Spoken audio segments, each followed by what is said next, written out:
ہم ڈٹے ہوئے لوگ۔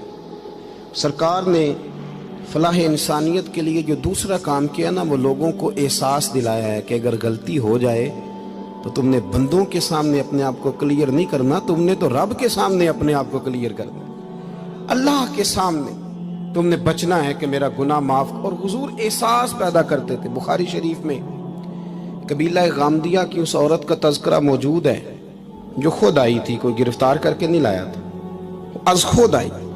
احساس پیدا ہو گیا نا گناہ کا۔ یہاں بہت ساری غلطیاں کر کے بھی لوگ جب اپنی بات کرتے ہیں تو کہتے ہیں کبھی یاد تو نہیں کسی کے ساتھ زیادتی کی ہو، یاد تو نہیں کبھی کسی کا۔ بھئی آپ نے اتنے بڑے ولی ہونے کا دعویٰ کر دیا۔ انسان تو انسان رہتا ہے۔ بڑے بڑے لوگ کہہ گئے کہ یا اللہ اگر انجانے میں بھی بھول گئے ہیں تو ہم سے درگزر فرما، لیکن جب ہم تیار ہی نہیں ماننے کو۔ حضرت انس بن مالک کہتے ہیں وہ خاتون آئی، کوئی پکڑ کے نہیں لایا، کسی 14 دنوں کے ریمانڈ پہ نہیں اسے منوایا گیا، اسے وہ خود بخود آئی، اور کریم محبوب علیہ السلام کے سامنے جب وہ کھڑی ہوئی تو اتنے درد سے میں نے کم لوگ روتے دیکھے ہیں جس درد سے وہ روئی۔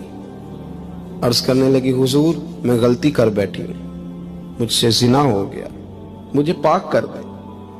تو محبوب کریم علیہ السلام نے فرمایا تو کیسے ثابت کرے گی تو نے گناہ کیا؟ یعنی مجرم کو ثابت کرنا پڑ رہا ہے کہ میں گناہ گار۔ یہ وہ کمال ہے کہ انسانوں کو احساس ہونے لگے کہ یہاں ہم غلط ہیں۔ جب اعتراف جرم ہوتا ہے، جب بیماری کی تشخیص ہوتی ہے تو پھر اس کا علاج بھی ہو جاتا ہے۔ حضرت انس بن مالک کہتے ہیں وہ عرض کرنے لگی حضور میرے پیٹ میں ناجائز بچہ ہے۔ حضور نے فرمایا جا جب بچہ پیدا ہو تو پھر آنا۔ وہ 8 ماہ کے بعد آئی تو اس کی گود میں پھول سا بچہ تھا۔ حضور نے فرمایا واپس جا، جب روٹی کھانے لگ جائے تو پھر آنا۔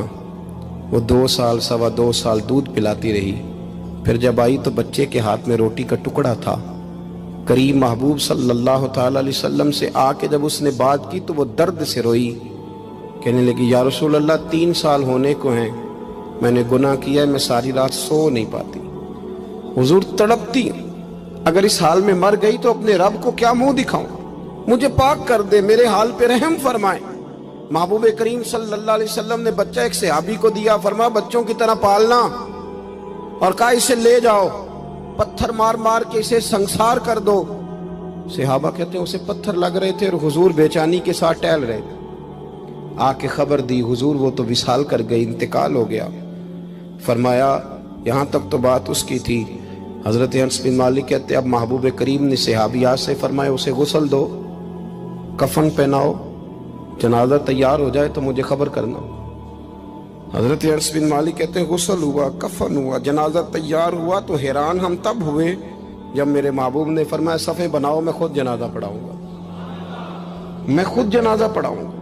اور سرکار نے جنازہ پڑھایا تو ایک شخص کی زبان سے نکلا حضور اس ملعون کا معاذ اللہ جنازہ جس نے ناجائز بچہ جنا، اس کے لیے آپ دعا کر رہے ہیں، جنازہ پڑھا۔ حضور فرمانے لگے خاموش ہو جاؤ، تم نے گناہ دیکھا ہے اس کا احساس نہیں دیکھا، تم نے غلطی دیکھی ہے لیکن اس کی توبہ کا انداز نہیں دیکھا۔ اور صاحب کنز العمال نے یہ لفظ نقل کیے ہیں کہ کریم محبوب فرمانے لگے اس نے تو ایسی شاندار توبہ کی ہے کہ اگر میں اپنی ساری امت میں بانٹ دوں تو اللہ سب کی مغفرت فرما دے گا۔ احساس جب پیدا ہو جاتا ہے نا اپنے دل کے اندر کہ یہاں میں غلط ہوں، ان العبد اذا اعترف ثم تاب تاب اللہ علیہ او کما قال نبی صلی اللہ علیہ وسلم، رواہ مشکات۔ حضور نے فرمایا جب کوئی بندہ کہتا ہے نا اللہ میں بھول گیا تھا، اور پھر وہ توبہ کرتا ہے تو رب اس کی توبہ کو فوراً ہی قبول فرما لیتا ہے۔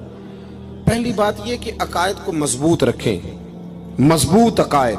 اور یہ جو آج کل ایک اور ماحول چل رہا ہے، کوئی تھوڑا ادھر کو تھوڑا ادھر، عقائد وہی درست ہیں جن کی تشریح شیخ عبدالحق محدث دہلوی نے فرمائی، عقائد وہی درست ہیں جن کی بابت حضرت مجدد الفسانی لکھ گئے، اور ان سب کو اگر کھلا کر کے بیان کیا تو امام احمد رضا فاضل بریلوی نے بیان کیا۔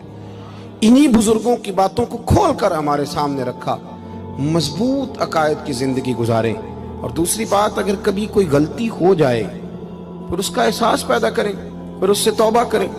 تیسری بات جو فلاح انسانیت کے لیے بڑی ضروری ہے وہ یہ ہے کہ تھوڑا احساس پیدا کریں دوسروں کا۔ میری زندگی میری ذات سے شروع ہوتی ہے، میری ذات سے، میرے سے ہنس کے بولو، میری بات مانو، میرے پیچھے چلو، میرے آرام میں خلل نہ آئے، میری طبیعت کے مطابق. بھئی آپ کی طبیعت کے مطابق چلیں تو پھر تو آپ بہت بڑے خود غرض ہوئے کہ آپ نے صرف اپنے لیے سوچا. محبوب کریم کا کمال یہ تھا کہ حضور نہ دوسروں کا بڑا احساس فرماتے تھے. آپ بخاری مسلم کی وہ حدیث پڑھیں تو حیران ہو جائیں کہ سرکار فرماتے ہیں میں جب نماز کی نیت باندھتا ہوں تو میرا دل کرتا ہے میں لمبی نماز پڑھاؤں. جب میرا کسی کام کرنے کو دل کرے تو پھر میں ساری دنیا کچلنی پڑے تو میں کر جاتا ہوں. لیکن حضور فرمانے لگے کہ میرا دل کرتا ہے میں لمبی نماز پڑھاؤں، لیکن پھر میرا خیال آتا ہے کہ پیچھے بوڑھے بھی ہیں، بیمار بھی ہیں، بچے بھی ہیں. یا رسول اللہ نماز اللہ کی اور خیال بندوں کا. فرمایا میں بوڑھوں، بیماروں اور بچوں کا خیال کرتے ہوئے اللہ کی نماز کو مختصر کر دیتا ہوں. احساس جب طبیعت ہمارے ہاں نا تیزی کے ساتھ احساس ختم ہوا ہے، تیزی کے ساتھ ہم نے اتنی نفی شروع کی. ہمارے تو اہل تصوف میں اللہ ماشاءاللہ اب تربیت کا طریقہ یہ ہے کہ صرف میں ہوں، میرے سوا کوئی بھی نہیں. حالانکہ طریقت تو اس کا نام تھا کہ میں نہیں باقی سارے ہی ہیں.